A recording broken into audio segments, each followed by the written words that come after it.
നമുക്കേ ഇന്നലത്തെ ഇച്ചിരി വിശേഷം കേട്ടാലോ. ഇച്ചിരി തിരക്കുള്ളൊരു ദിവസമായിരുന്നു കേട്ടോ ഇന്നലെ. അപ്പോൾ എന്ന് വെച്ചാൽ 4:30 എഴുന്നേറ്റു. നോമ്പ് തുടങ്ങിയത് കൊണ്ടാണ് കേട്ടോ 4:30 എഴുന്നേൽക്കണേ. അല്ലെങ്കിൽ നല്ല മടിയാണ് എനിക്ക് എഴുന്നേൽക്കാനായിട്ട്. അപ്പോൾ ഞാൻ 5:30 എഴുന്നേൽക്കാറ്. എഴുന്നേറ്റ പതിവ് പോലെ തന്നെ ഇതേപോലെ ഒരു ഗ്ലാസ് നിറയെ തന്നെ പച്ചവെള്ളം ഞാൻ കുടിക്കാറുണ്ട് കേട്ടോ. അപ്പോൾ അത് കുടിച്ചതിന് ശേഷം കുളിച്ച് ഫ്രഷായി വന്നിട്ട് ദീപം വെച്ചിട്ടുണ്ട്. സാധാരണ ഈവനിങ് ടൈമിൽ എനിക്ക് ദീപം വെക്കാൻ പറ്റാറില്ല. എന്തുകൊണ്ട് വെച്ചാൽ നമ്മൾ കടയിലൊക്കെ പോകേണ്ടി വരും. അപ്പോൾ ഷോപ്പിൽ ഇരിക്കേണ്ടി വരാറുണ്ട്.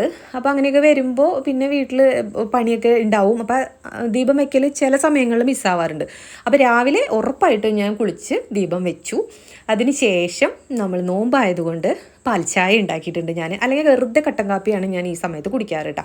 അപ്പോൾ നോമ്പായതുകൊണ്ട് നല്ല കട്ടിക്ക് പാലൊഴിച്ചിട്ടുള്ള പാൽച്ചായ ഉണ്ടാക്കിയിട്ടുണ്ട്. ഈ 3 ഈത്തപ്പഴവും ഈ ഒരു ഗ്ലാസ് വെള്ളവും അത്രയും ഞാൻ നോമ്പിന് അത്താഴത്തിന് കഴിക്കാറുള്ളൂ കേട്ടോ.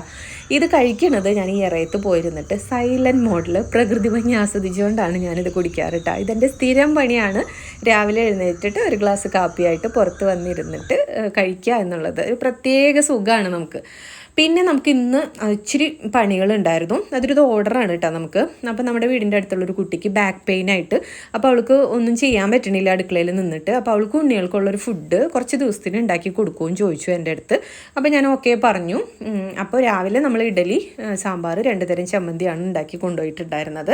ഉച്ചയ്ക്ക് ചോറ്, മീൻ മുളകിട്ട് വറ്റിച്ച് വെച്ചിട്ടുണ്ട് നമ്മൾ, കുഞ്ഞിച്ചാള കിട്ടിയിട്ടുണ്ടായിരുന്നു. പിന്നെ പച്ചപ്പയർ ഉപ്പേരിയും പപ്പടവും. ഇത്രയാണ് നമ്മൾ ഉച്ചക്കലത്തേക്ക് കൊണ്ടുപോയിട്ടുണ്ടായിരുന്നത് കേട്ടോ. അപ്പോൾ ഈ മീൻ മുളകിട്ടതിൻ്റെ റെസിപ്പി ഞാൻ നേരത്തെ ചെയ്തിട്ടുണ്ട് കേട്ടോ യൂട്യൂബിൽ. ഞാൻ ലിങ്ക് വേണമെങ്കിൽ തരാം നിങ്ങൾക്ക്. അടിപൊളിയാന്ന് പറഞ്ഞിട്ട് ഇപ്പോൾ അവർ വിളിച്ചിട്ടുണ്ടായിരുന്നു, ഇഷ്ടപ്പെട്ടു എന്ന് പറഞ്ഞു.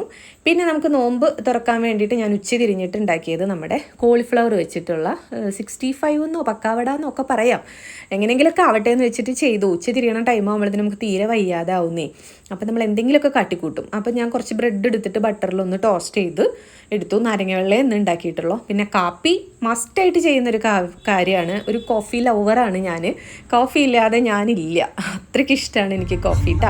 അപ്പം അതൊക്കെ കഴിഞ്ഞതിന് ശേഷം നമ്മൾ എവിടെയാണ് പോണേ ഉണ്ണികളായിട്ടെന്നറിയോ? ഗുരുവായൂർക്കാണ് പോയത് നമ്മൾ. അപ്പോൾ എന്ന് വെച്ചാൽ ഉത്സവം നടക്കുകയാണ്. അപ്പോൾ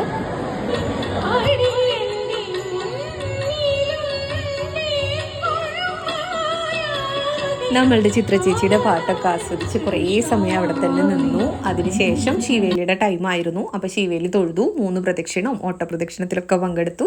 അതിനുശേഷം സ്വർണ്ണപ്പഴുക്ക മണ്ഡപത്തിൽ ഭഗവാനെ കണ്ട് തൊഴുതതിന് ശേഷമാണ് ഉണ്ണികളായിട്ട് പുറത്തേക്ക് പോന്നിട്ട് വീട്ടിലേക്ക് പോകുന്നത്. ഇത്രയായിരുന്നു ഇന്നത്തെ വിശേഷം കേട്ടോ. അടിപൊളി ദിവസമായിരുന്നു. എനിക്ക് അത്രയും തൃപ്തിപ്പെട്ടൊരു ദിവസം കൂടിയായിരുന്നു.